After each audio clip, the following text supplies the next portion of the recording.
YouTube, what's good? It's your boy Hold It Down Jay, and thank y'all for tuning in for the final episode of the mini-series for the frameworks. We're gonna get into the MITRE attack. So the MITRE attack stands for Adversary Tactics, Techniques, and Common Knowledge.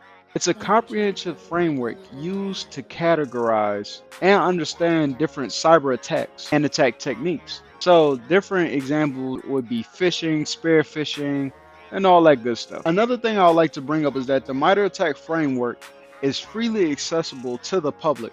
So if you want to do research on it, learn the different tactics, tools, and the different methods that attackers use to gain unauthorized access, it is free online. But after my theme song, we're going to break down each different tactic that I just described. And until then, listen to the theme song, like, share, subscribe, and comment, and I'm going to get back to y'all.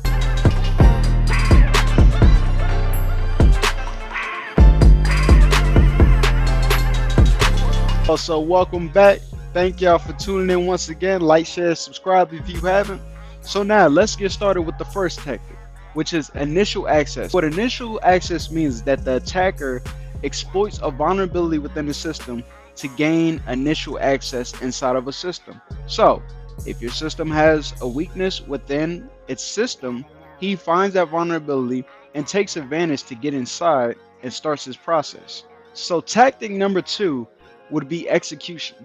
So execution involves when an attacker runs malicious code on a system. So execution entails when the attacker runs malicious code on a system.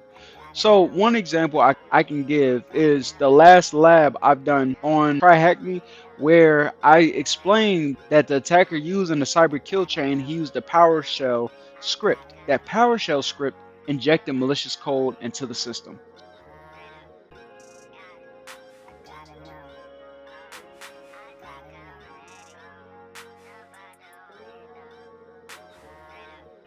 So number 5 is defense evasion. The way defense evasion works is that the attacker uses different methods to avoid detection. So the way he does that is that he can encrypt his actual movements so that way they can go undetected, and he can go through the process of obfuscation.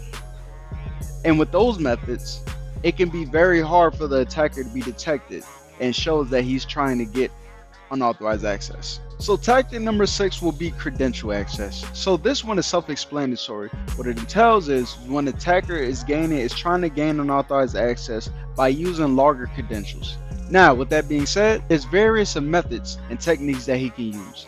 One example would be a simple phishing attack where the user clicks on the link and they think they're actually on a banking website and they use their legit credentials, and now the user has those username and passwords so he can get access to their system.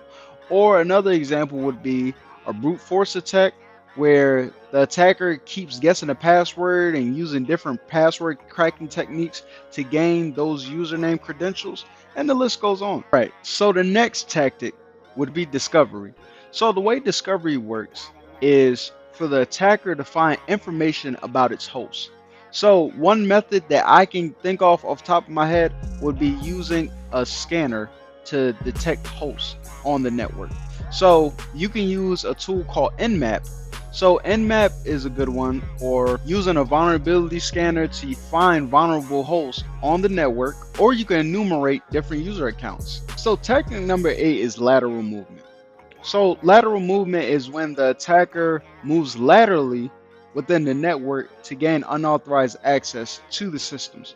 So I don't want you to confuse this with credential access. So the difference between credential access and lateral movement is that lateral movement gains unauthorized access from a network. Credential access deals with actual user credentials. And the objective of credential access is based off the user.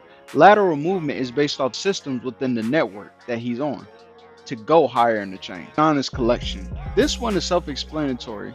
It deals with the attacker gathering information or data that's very valuable to him. Example would be an attacker extracting different files from his particular target, extracting credentials and even intellectual property. So tactic number 10 is exfiltration.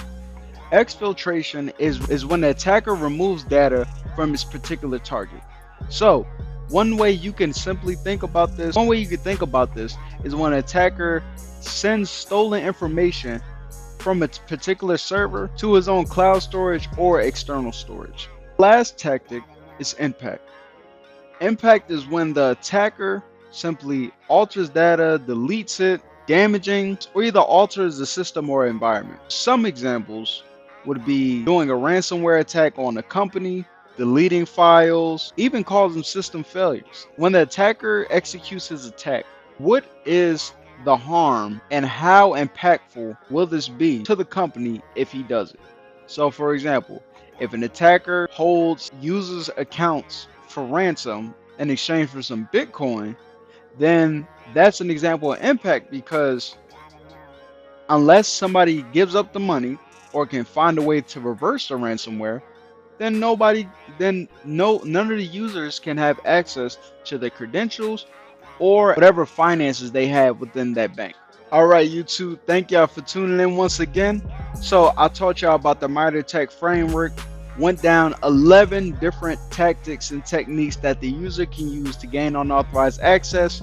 And if you're unsure and you want to use a legit link to actually understand and go in more detail about the MITRE framework, then you can go on MITRE.org and they'll break down each different tactics, and they're usually updated very frequently so that way you can understand the different attacks that attackers are using, and you can stay up to date within your cybersecurity environment. So with that being said, like, share, subscribe, comment, tell your peoples, man, tell your peoples, tell your damn peoples. And yeah, have a good day.